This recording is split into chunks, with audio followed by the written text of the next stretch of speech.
ಎಲ್ಲರಿಗೂ ನಮಸ್ಕಾರ. ನನ್ನ ಯೂಟ್ಯೂಬ್ ಚಾನೆಲ್ಗೆ ಸುಸ್ವಾಗತ.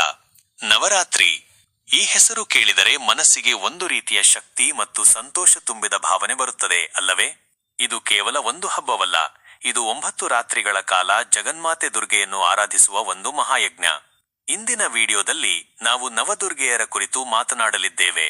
ನವರಾತ್ರಿಯ ಪ್ರತಿದಿನವೂ ನಾವು ಪೂಜಿಸುವ ಆ 9 ದೇವಿಯರ ಕುರಿತು ತಿಳಿದುಕೊಳ್ಳೋಣ. ನವದುರ್ಗೆಯರು ಜಗನ್ಮಾತೆ ದುರ್ಗೆಯ 9 ಅವತಾರಗಳು. ಈ 9 ರೂಪಗಳು ಜೀವನದ ವಿವಿಧ ಅಂಶಗಳನ್ನು ಮತ್ತು ಶಕ್ತಿಗಳನ್ನು ಪ್ರತಿನಿಧಿಸುತ್ತವೆ. ನವರಾತ್ರಿಯ ಪ್ರತಿದಿನವೂ ಈ ದೇವಿಯರಲ್ಲಿ ಒಬ್ಬರನ್ನು ಪೂಜಿಸಲಾಗುತ್ತದೆ. ಈ ಆರಾಧನೆಯು ನಮ್ಮೊಳಗಿನ ಕೆಟ್ಟ ಗುಣಗಳನ್ನು ನಾಶ ಮಾಡಿ ಸಕಾರಾತ್ಮಕ ಶಕ್ತಿಯನ್ನು ತುಂಬುತ್ತದೆ.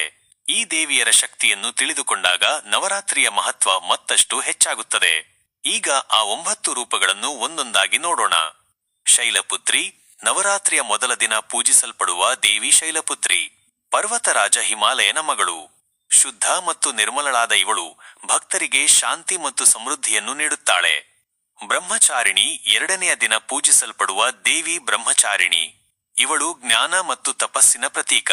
ಇವಳನ್ನು ಪೂಜಿಸುವುದರಿಂದ ಏಕಾಗ್ರತೆ, ಶಕ್ತಿ ಮತ್ತು ಜ್ಞಾನ ಹೆಚ್ಚುತ್ತದೆ. ಚಂದ್ರಘಂಟ, 3ನೆಯ ದಿನದ ದೇವಿ ಚಂದ್ರಘಂಟ.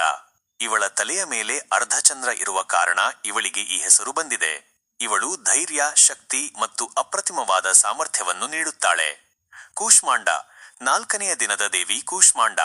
ಇವಳು ಬ್ರಹ್ಮಾಂಡದ ಸೃಷ್ಟಿಕರ್ತೆ ಎಂದು ನಂಬಲಾಗಿದೆ. ಇವಳನ್ನು ಪೂಜಿಸುವುದರಿಂದ ಆರೋಗ್ಯ ಮತ್ತು ಸಮೃದ್ಧಿ ಹೆಚ್ಚುತ್ತದೆ. ಸ್ಕಂದಮಾತ, 5ನೆಯ ದಿನದ ದೇವಿ ಸ್ಕಂದಮಾತ. ಇವಳು ಕಾರ್ತಿಕೇಯನ ತಾಯಿ, ಮಾತೃ ಸ್ವರೂಪಿಣಿ. ಇವಳನ್ನು ಪೂಜಿಸುವುದರಿಂದ ಮಾತೃ ವಾತ್ಸಲ್ಯ, ಶಾಂತಿ ಮತ್ತು ಸಂತೋಷ ಪ್ರಾಪ್ತಿಯಾಗುತ್ತದೆ. ಕಾತ್ಯಾಯನಿ, 6ನೆಯ ದಿನದ ದೇವಿ ಕಾತ್ಯಾಯನಿ. ಇವಳು ಮಹಾಶಕ್ತಿ ಸ್ವರೂಪಿಣಿ. ಕೆಟ್ಟ ಶಕ್ತಿಗಳನ್ನು ನಾಶ ಮಾಡಿ ನ್ಯಾಯವನ್ನು ಸ್ಥಾಪಿಸುತ್ತಾಳೆ. ಇವಳನ್ನು ಪೂಜಿಸುವುದರಿಂದ ಎಲ್ಲಾ ರೀತಿಯ ಭಯ ದೂರವಾಗುತ್ತದೆ. ಕಾಲರಾತ್ರಿ, 7ನೆಯ ದಿನದ ದೇವಿ ಕಾಲರಾತ್ರಿ. ಇವಳು ಭಯಾನಕ ರೂಪದಲ್ಲಿ ಇದ್ದರೂ ಇವಳು ದುಷ್ಟರನ್ನು ನಾಶ ಮಾಡಿ ಒಳ್ಳೆಯವರಿಗೆ ರಕ್ಷಣೆ ನೀಡುತ್ತಾಳೆ. ಇವಳನ್ನು ಪೂಜಿಸುವುದರಿಂದ ಎಲ್ಲಾ ಕಷ್ಟಗಳು ಮತ್ತು ದುಃಖಗಳು ದೂರವಾಗುತ್ತವೆ. ಮಹಾಗೌರಿ, 8ನೆಯ ದಿನದ ದೇವಿ ಮಹಾಗೌರಿ. ಇವಳು ಶುದ್ಧತೆ ಮತ್ತು ಪಾವಿತ್ರ್ಯದ ಪ್ರತೀಕ. ಇವಳನ್ನು ಪೂಜಿಸುವುದರಿಂದ ಪಾಪಗಳು ನಾಶವಾಗುತ್ತವೆ ಮತ್ತು ಮನಸ್ಸು ಶಾಂತವಾಗುತ್ತದೆ. ಸಿದ್ಧಿದಾತ್ರಿ, 9ನೆಯ ದಿನದ ದೇವಿ ಸಿದ್ಧಿದಾತ್ರಿ. ಎಲ್ಲಾ ಸಿದ್ಧಿಗಳನ್ನು, ಅಲೌಕಿಕ ಶಕ್ತಿ ನೀಡುವವಳು.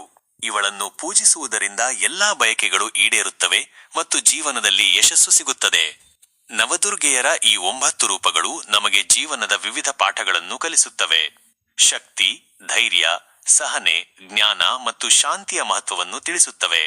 ನವರಾತ್ರಿಯ ಸಮಯದಲ್ಲಿ ಈ ದೇವಿಯರನ್ನು ಸ್ಮರಿಸುವುದರ ಮೂಲಕ ನಾವು ನಮ್ಮ ಜೀವನದಲ್ಲಿ ಸಕಾರಾತ್ಮಕ ಬದಲಾವಣೆಗಳನ್ನು ತರಬಹುದು. ಈ ನವರಾತ್ರಿ ಎಲ್ಲರಿಗೂ ಸುಖ, ಶಾಂತಿ ಮತ್ತು ಸಮೃದ್ಧಿಯನ್ನು ತರಲಿ ಎಂದು ಹಾರೈಸುತ್ತೇನೆ.